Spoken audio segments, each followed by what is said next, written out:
نننې زمونږ سبق سورة النساء 15 سپارہ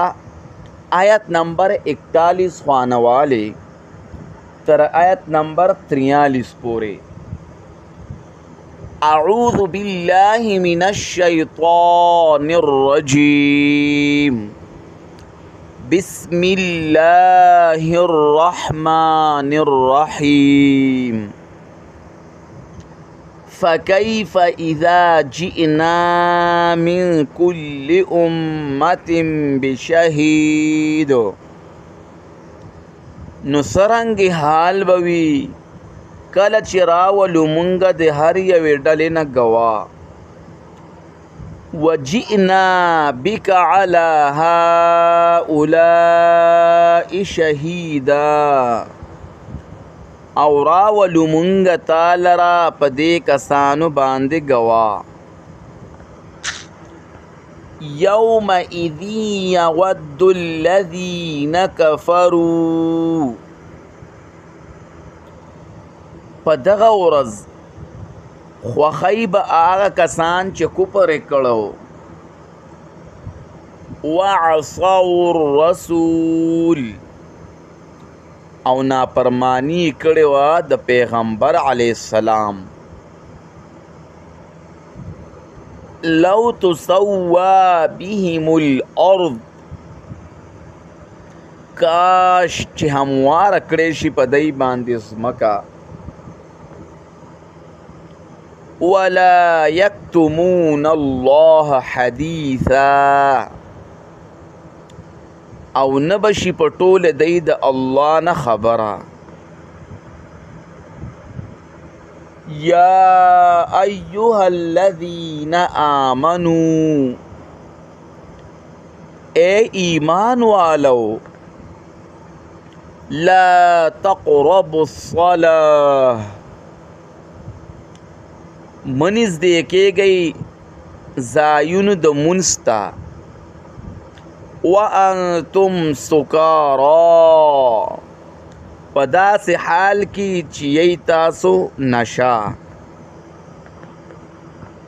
حتی تعلموا تر دې چې پوه شئ تاسو ما تقولون په هغه څه باندې چې تاسو یې وایئ ولا جنوبا او نه په حالات د جنابت کې الا عابری سبیل حتی تغتسلوا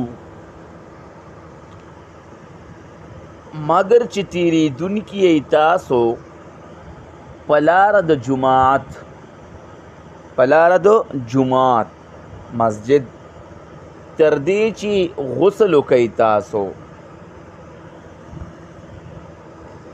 وَإِن كُنتُم مَّرْضَىٰ او کئ تاسو بیماران او علی سفر یا په سفر باندې او جاء احد منکم یا راشی یو تن ستاسونا من الغائط دلوی او دسماتینا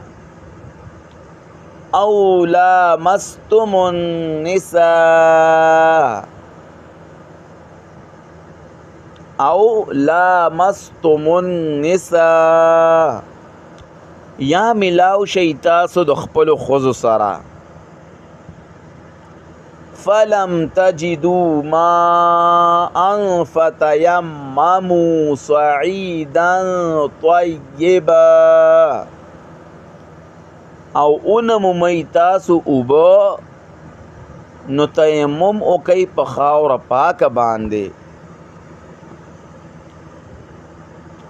فامسحوا بوجوهکم او لاس راخ کوي په مخونو خپلو باندې و ایدیکم او پلاسونو خپلو باندې. ان الله کان عفوا غفورا، یقینا اللہ د معافی کون کے بخون کے